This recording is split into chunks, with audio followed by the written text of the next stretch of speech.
Este es el libro. Don Alfonso Vasallo, muy buenas noches. Muy buenas noches, Javier, un placer estar aquí. Muchas gracias por acompañarnos y sobre todo para rememorar esta bonita historia. El sargento Vasallo fue hecho prisionero el día de Santiago, el 25 de julio de 1921, y ese día empezó para él un cautiverio de un año y medio. Año y medio, ¿Cómo fue ese cautiverio? Pues mi abuelo, el sargento Francisco Vasallo, fue capturado en una posición que se llamaba Darkebdani, que está al oeste de Melilla, entre Melilla y Alucemas. Fue de las posiciones que cayeron con la retirada del desastre de Anual, en la que había 900 hombres, y la historia es tremenda, porque mi abuelo, joven sargento de 28 años, se encuentra con que el jefe de la posición negocia con los rifeños para darles dinero y salvar el pellejo, y consigue una colecta de oficiales para pagar dinero a los jefes rifeños. Los rifeños se quedan con el dinero, no cumplen el pacto, no sacan a esa tropa sana y salva con destino a Melilla, sino que irrumpen en la posición y acaban, pasan a cuchillo a unos 900 hombres. Mi abuelo fue de los pocos supervivientes, hubo unos 50 supervivientes y fue hecho prisionero. Comenzó un cautiverio de año y medio en Axdir, que era la guarida de Abdelkrim en Alucemas, terrible, donde hubo pues malos tratos, hambre, penalidades, enfermedades, tifus, en fin, fue una odisea terrible para unos 500 prisioneros españoles entre julio del 21 y enero del 23, en el que fueron rescatados a cambio de 4 millones de pesetas de la época, no de ahora, claro. Que ya debía ser dinero para aquel entonces. Era mucho dinero, efectivamente. ¿Su abuelo, estando cautivo, llegó a conocer al propio Abdelkrim? ¿Llegó a verle? Sí, lo conoció. Bueno, lo conoció sobre todo porque había dos campamentos, uno de jefes y oficiales y otro de sargentos y tropa, distintos. Entonces, a mi abuelo, los demás sargentos lo eligieron como jefe del campamento para que organizara el campamento, se encargara de las curas, negociara con los rifeños y, naturalmente, conoció a Abdelkrim. ¿Qué impresión sacó de Abdelkrim? Pues yo se lo he oído porque yo tuve la suerte de conocerlo, porque mi abuelo murió con 92 años, con lo cual hasta mis 25 o 26 años lo pude conocer. Y lo que me contaba de Abdelkrim era que era todo un político, nada menos que un jefe rifeño capaz de mantener en jaque al ejército español durante 6 años, desde 1921 al 27, de crear una república independiente del Rif. O sea, un tipo muy hábil, muy astuto, que fue incluso portada de la revista Time ya en aquella época, pero a la vez ambiguo. O sea, en algunas cosas quería ser humanitario, pero en otras era sanguinario. De hecho, permitió la matanza de Montearruit, por ejemplo, en la que murieron 3000 españoles pasados a cuchillo. Su abuelo por aquel entonces tenía 28 años, era un joven que iba para aparejador y por casualidades de la vida y por ese cautiverio con Abdelkrim acabó casi dedicándose a la medicina sin tener conocimientos previos. Sí, es una historia curiosísima, ¿no? Se puede decir que fue un héroe por accidente, ¿no? Bueno, mi abuelo resulta que cuando lo cogen prisionero, días antes había participado en un combate y una bala le había rozado el correaje, nada más que eso, había tenido una leve contusión. Cuando le cogen prisionero, acude iba a decir al hospital de campaña, en fin, ahí los heridos y los enfermos estaban bajo un cobertizo al aire libre, y se dirige al oficial médico para decirle que le dolía el hombro, pero cuando llega allí y se encuentra con ese panorama de heridos, gente, muchos de ellos a punto de morir, muchos murieron, enfermos de tuberculosis, enfermos de tifus, etcétera, el médico, el teniente médico, le pregunta a qué has venido, ve el panorama, le da vergüenza y dice, ayudar. Y así empezó. Entonces montó un equipo de sanitarios con otros sargentos y durante año y medio se dedicó a la cura de heridas, a extraer muelas, incluso a amputar algún brazo, tanto de españoles como de rifeños, ¿no? Todo eso lo hizo pues gracias a los consejos a distancia de un teniente médico que estaba en el otro campamento, el teniente Serrano, otro héroe muy poco conocido, pero heroico, porque además murió contagiado del tifus por cuidar a los enfermos, y con esos consejos y encomendándose a la providencia, como dice él, pues consiguió curar a bastante gente. Y le daba cursos por correspondencia. Efectivamente, sí, o sea, así de simple, una historia tremenda. Su abuelo llegó también incluso a organizar el equipo que se encargaba de enterrar a los muertos, de escribir a los familiares para que supieran cómo habían fallecido. Sí, es una historia, sí, hubo un momento, al mes aproximadamente, Anual cae en julio del 21 y al mes, en agosto, cuando ya están prisioneros, a él le reconcomía mucho ver la cantidad de cadáveres de españoles que había por esa zona, la zona de Anual, Igueriben, el desfiladero del Izumar, Sidi Idris, que es una posición costera, todo estaba plagado de cadáveres. Y entonces, bueno, pues montó un equipo de enterradores, pidió picos y palas al Peñón de Alucemas, que era territorio español, y enterró a más de 600 cadáveres con el equipo. Identificó a algunos de ellos, a otros fue imposible, porque claro, había pasado un mes, estamos en el Rif, agosto, ¿no? En fin, entre otros, reconoció el cadáver del general Silvestre, que era el jefe de toda la comandancia de Melilla, y de alguna manera el responsable, o uno de los responsables del desastre, porque avanzó demasiado deprisa y sin consolidar las posiciones intermedias camino de la guarida de Abdelkrim. Avanzó tanto que al final, cuando se sublevaron los rifeños, no pudo reaccionar y nunca se ha sabido si murió víctima de las balas rifeñas o si se suicidó. Lo cierto es que un rifeño le enseñó al sargento Vasallo un cadáver y le dijo que era Silvestre. No estaba muy claro porque, claro, había pasado un mes, como digo, y la cara estaba momificada, y bueno, dejó allí una piedra para reconocerlo más tarde, pero a los pocos días ya no estaba. O sea que uno de los grandes enigmas es la desaparición del general Silvestre. Dicen que la obligación de todo soldado que cae prisionero es intentar la fuga. El sargento Vasallo lo intentó también, ¿no? Claro, lo intentó, sí, sí. Bueno, hubo varias fugas en esos año y medio de los 500 prisioneros. Algunas triunfaron, consiguieron llegar a Melilla, lo cual era una odisea por un territorio infestado de tiradores rifeños con una puntería endiablada. Otros no lo lograron y fueron fusilados o simplemente capturados. Mi abuelo... ¿Por qué se fuga? Se fuga porque hay un momento en que los jefes rifeños le obligan a escribir una carta al Peñón de Alucemas con información falsa del estado de las fuerzas rifeñas. Entonces, claro, él dice, yo no puedo hacer eso porque estoy traicionando a mi patria. Entonces, le dan un día para que se decida y lo que decide es escaparse.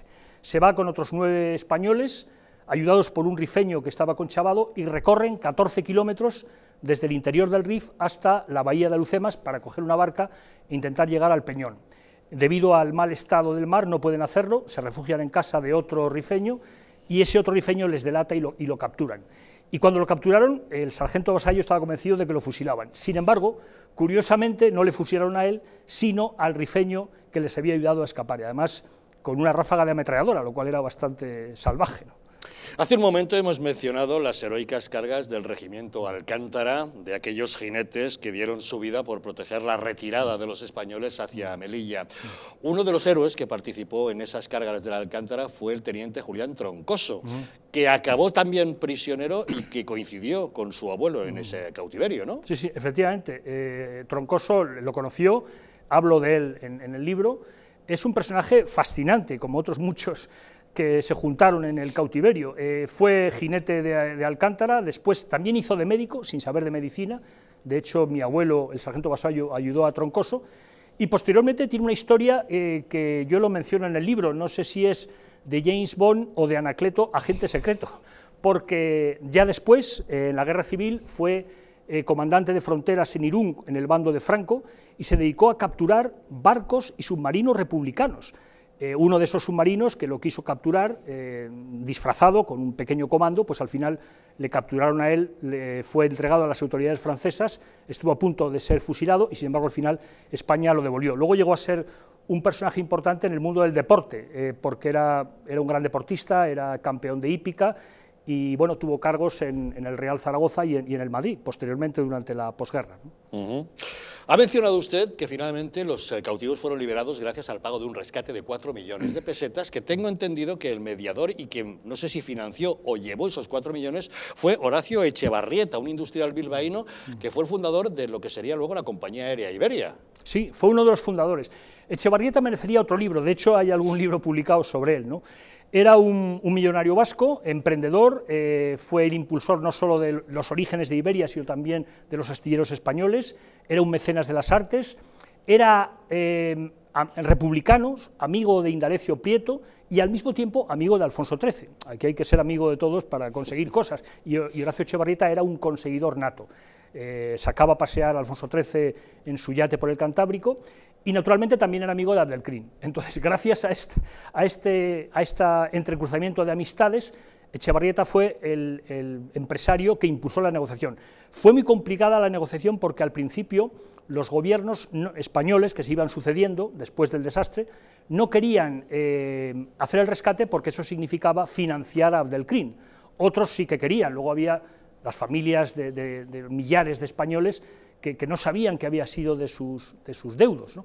Entonces lo que hace Horacio Echevarrieta es impulsar las negociaciones y consigue efectivamente que sean rescatados los que quedaban, que eran unos 330 prisioneros, por 4 millones de pesetas. Este dinero procedía del Banco de España, pero el que lo da, el que lo lleva, es Echevarrieta, y siempre queda la duda de qué consiguió Echevarrieta a cambio de eso. Pero bueno, la verdad es que los prisioneros le estuvieron eternamente agradecidos porque era terrible la situación y la angustia de no saber, sobre todo de sus familiares, no saber qué había sido de ellos. Pero negociar con los rifeños era muy arriesgado. Ya hemos visto como algunos militares españoles intentaron negociar para salvar sus vidas con los jefes de las arcas, como pasó en Darkebdani, por ejemplo, y que luego ese pacto no era respetado y pasaban a cuchillo, a pesar de que hubieran cobrado teóricamente un dinero para garantizar que no sería así. Sí, efectivamente. Hombre, lo que pasa es que esto era una negociación ya de Estado, ¿no? Entre Abdelkrim, entre Horacio Echevarrieta, entre el gobierno liberal que había en ese momento en España, de finales de 1922. Bueno, y luego también a Abdelkrim tampoco le interesaba dar una imagen internacional, aunque es verdad que permitió matanzas demasiado sanguinaria, ¿no? Porque ya he dicho que salió en Time y tenía que dar la sensación de que quería hacer una república del Rif humanitaria, y bueno, yo creo que eso jugó a favor de la negociación, ¿no? Lo cierto es que bueno, se rescataron todos esos. También es verdad que luego hubo muchos que fueron fusilados, que fueron apaleados. Mi propio abuelo fue también apaleado, 37 golpes. Yo recuerdo que de pequeño me enseñó la espalda y le quedaban huellas de eso, ¿no? Y bueno, malos tratos a mujeres, a niños. Fue una odisea tremenda, ¿no? La que provocó el desastre de Anual. Pero luego, una vez liberado, su abuelo llega a España y es tratado como un auténtico héroe popular. Sí, efectivamente, porque muchos prisioneros que se habían escapado antes se habían hecho eco de sus hazañas y fue recibido sobre todo como un héroe humanitario. No hay que olvidar que era un hombre humilde, de una familia humilde, y la prensa española de la época también le interesaba presentar algún personaje que no fuera simplemente un generalote, que no tenían buena fama, porque algunos como Silvestre pues habían conducido al desastre a los demás, sino alguien salido del pueblo, y desde luego el sargento Vasallo lo era, por la labor humanitaria, porque curó a enfermos, porque defendió a mujeres y a niños. Hay una mujer, una chica, que se llamaba Carmencita Úbeda, de 17 años, que hubo un rifeño que se la quedó y luego quería venderla en un zoco. Entonces el sargento Vasallo y otros, con el poco dinero que tenían, decidieron comprarla para evitar que acabara en un zoco. O sea, que hizo también una labor humanitaria con una parte de personal civil. Había unos 30 civiles entre los prisioneros, muchos de ellos mujeres y niños, ¿no? Tanta popularidad alcanzó el sargento Vasallo que hasta Valle Inclán se refiere a él en Luces de Bohemia. ¿En qué términos? Bueno, hay un personaje que es Max Estrella, que comenta en un momento determinado, cuando había fallecido Galdós poco antes, y dice, bueno, pues para sustituir a Galdós en el sillón de la Real Academia, que pongan al sargento Vasallo. Evidentemente era una broma, porque Galdós había escrito los episodios nacionales y mi abuelo, el sargento Vasallo, unas memorias muy escuetas contando lo básico, y claro, es una broma, esperpéntica, como todo lo que hacía Valle Inclán, pero también refleja la popularidad tremenda que llegó a tener el sargento Vasallo en aquella época, en los años 20, después del cautiverio, ¿no? Ha mencionado usted la responsabilidad del general Silvestre en lo que fue la tragedia, el desastre de Anual. La verdad es que posteriormente se abrió una investigación, el informe Picasso, para ver qué es lo que había ocurrido. Su abuelo escribió unas memorias, pero no entró muy en detalle porque no quería cargar las tintas de culpabilidad sobre esos mandos que les llevaron hacia la hecatombe, ¿no? Claro, efectivamente. Bueno, es que cuando él las escribe todavía el asunto estaba siendo investigado. Esto lo escribe en el año 23 y hasta el 24 no terminó aquello, ¿no? Con lo cual él no quería meterse en charcos, a pesar de que él dejó el ejército, nada más ser liberado lo dejó, aceptó un trabajo civil y abandonó el ejército, pero no quiso señalar a nadie. Curiosamente, un año más tarde, fueron procesados muchos de esos jefes, pero no acabaron en la cárcel porque llegó Primo de Rivera, el dictador Primo de Rivera, y para evitar que las responsabilidades subieran incluso más alto, hasta el rey Alfonso XIII, pues el tema se acabó, con lo cual yo no hubo más que hablar. ¿Cómo culminó ese expediente Picasso entonces? Nada, no hubo nada, o sea, fueron procesados, fueron condenados muchos de ellos, pero no llegaron a cumplir las condenas porque llegó Primo Rivera y fueron amnistiados todos, o sea, se acabó por completo el asunto. Ajá, sí. En realidad el asunto se ha investigado más ahora, en el siglo XXI, que es cuando han salido libros, como el de Juan Pando, Historia secreta de Anual, y otros, Y bueno, y yo mismo también he investigado y he contado cosas que mi abuelo no contó, las he contado en el libro, ¿no?, de actuaciones contrarias al deshonor o traiciones abiertamente de jefes y oficiales, ¿no?, que dejaron tirados a sus soldaditos. Hay una historia tremenda, por cierto, de un capitán de la policía indígena que cuando estaban evacuando la posición de Monte Arruiz con todos los heridos, antes de que cayera en manos de los rifeños, este capitán, Carrasco, pues hizo que un herido bajara de un camión para que se subiera su querida, que naturalmente estaba en perfecto estado, ¿no? Bueno, luego Carrasco, lamentablemente, tristemente, no llegó a cumplir condena porque fue capturado por los rifeños y torturado. Pero hubo distintas actuaciones de jefes que la verdad es que son muy lamentables, contrastando con otras realmente heroicas y abnegadas también, ¿no? La verdad es que el desastre de Anual fue la mayor derrota militar española al margen de las pérdidas de Cuba y Filipinas. ¿Qué supuso en España? Bueno, en España supuso un terrible malestar social. No hay que olvidar que la mayor parte de los que iban allí eran soldaditos que no podían pagar dinero por evitar ir a África. La gente de mayor nivel económico se salvaba porque pagando dinero podías evitarlo. Entonces, los 10, 12.000 españoles que mueren, los 500 prisioneros, los desaparecidos, todo eso provocó un gran malestar. Los partidos de izquierda, durante la dictadura de Primo de Rivera, azuzaron ese malestar. Y de alguna manera el desastre de Anual, eso está publicado, provoca la caída de Alfonso XIII y la llegada de la Segunda República, fue uno de los factores, e indirectamente la Guerra Civil. O sea que el desastre de Anual ha tenido una importancia clave en la historia española del siglo XX, por lo menos en la primera mitad del siglo XX, ¿no? Alfonso, ¿valoramos los españoles nuestra historia, las gestas históricas, nuestros grandes héroes, los grandes hitos, los años del imperio, o no le damos excesivo valor? Me temo que no. Yo no sé si en parte es por, bueno, quizá por el franquismo, ¿no? A lo mejor en el franquismo hubo un exceso de euforia militar y entonces a lo mejor eso provocó luego una reacción contraria. Pero en general hay muchos episodios muy poco conocidos y uno de ellos es el desastre de Anual. Lo has mencionado al comienzo. Es muy significativo que la laureada póstuma al Regimiento de Caballería de Alcántara, que fue uno de los actos más heroicos del desastre, no recibiera la laureada hasta 90 años más tarde, o sea, la recibió en el 2012, cuando los hechos se habían producido en el 1921, ¿no? Bueno, pues eso es un ejemplo. Este mismo año el gobierno actual español no ha hecho nada por conmemorar el desastre de Anual, ¿no? Y bueno, en general es lamentable, por eso hace falta que haya investigadores y libros y editoriales que apuesten por este tema y programas de televisión como este que recuerden esas gestas heroicas, que las jóvenes generaciones sepan qué hicieron sus abuelos y sus bisabuelos en aquellas gestas impresionantes, ¿no?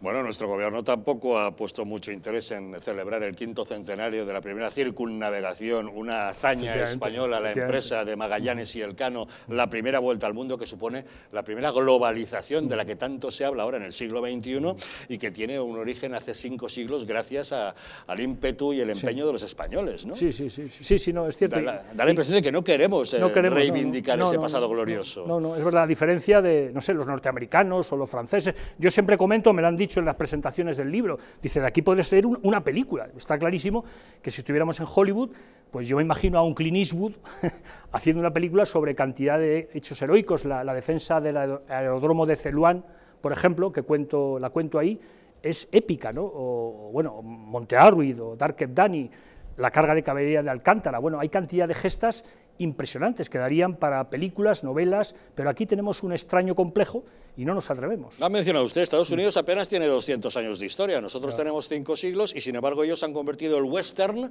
es decir, la colonización del oeste americano con la construcción del ferrocarril, en todo un género literario y cinematográfico, mientras que aquí en España, si nuestros críos hubieran visto otro tipo de películas, a lo mejor en vez de jugar con un sombrero de cowboy y un revólver, jugarían con un yelmo y una espada, ¿no? Claro, sí. O con un turbante y una gumía como los rifeños de 1921, efectivamente, sí. ¿Y qué le parece que ahora la nueva ley CELA haga que los niños en el colegio ya no estudien, por ejemplo, ni Grecia, ni Roma, ni Al-Ándalus, ni los Reyes Católicos? Bueno, eso significa que no van a saber quiénes son, de dónde proceden, eso es muy importante, ¿no? O sea, bueno, la famosa frase de un pueblo que no conoce su historia, pues al final termina condenado a repetir los mayores errores, ¿no? Yo creo que es un error gravísimo, ¿no? Que la gente no sepa historia, que los chicos no sepan historia. Y además se pierden una fuente maravillosa de lecturas, de películas, bueno, es que eso es muy bonito, conocer el pasado de España, el pasado de una nación como España que ha dado tanto al mundo. Acaba de publicarse ahora, por cierto, un libro interesantísimo, no es mi libro, pero aprovecho para hablar de él, El Canon Español, un libro de John Juaristi, que trata de eso, precisamente, el legado de España, el arte, la literatura, el pensamiento, la ciencia a la humanidad, y la verdad es que es impresionante porque el libro son medio millar de páginas y se queda corto, el canon español. El canon español, sí, tengo ese libro, la verdad creo que es una gran aportación, igual que lo es El prisionero de Anual. Usted forma parte de ese canon español haciendo estas aportaciones. Las nuevas generaciones no saben lo que fue la guerra de África, la guerra del Rif, lo desconocen absolutamente, y creo que es una gran aportación que puedan tener ocasión de leerlo. Además, en este libro que se lee como una aventura, ¿no? Eso es. Es realmente, parece una novela cuando en realidad obedece a la absoluta realidad. Sí. O sea, de hecho, yo me esforcé, lo que cuento ahí es real, no hay nada inventado, ni siquiera los diálogos están un poquito estilizados, pero básicamente responden a los hechos. Y de hecho, si había algo que yo no lo tenía claro porque no lo había contrastado, no lo he publicado. O sea, es un libro, en realidad es un reportaje, un gran reportaje, pero con un estilo expresivo y ameno, bueno, que se pueda leer como una novela, efectivamente. El prisionero de Anual, editorial Planeta. Parece una novela, pero no lo es. Forma parte de nuestra historia, de nuestro pasado y de nuestro legado que todos debemos valorar. Es las peripecias del sargento Vasallo, escritas por su propio nieto. Don Alfonso Vasallo, muchísimas gracias por compartir con nosotros esta historia y por contárnoslo en Los Intocables. Muchas gracias, don Javier. Encantado. Gracias por habernos acompañado y gracias también a todos ustedes. Hoy no hemos querido más que reivindicar nuestro pasado, porque nosotros nos negamos a olvidar. No queremos que reescriban nuestra historia y nosotros la reivindicamos. Una historia plagada de hazañas históricas, de actos gloriosos, en las que se derramó mucha sangre española, que nosotros queremos recuperar, porque como ustedes saben, pensamos que la muerte no es el final. Buenas noches.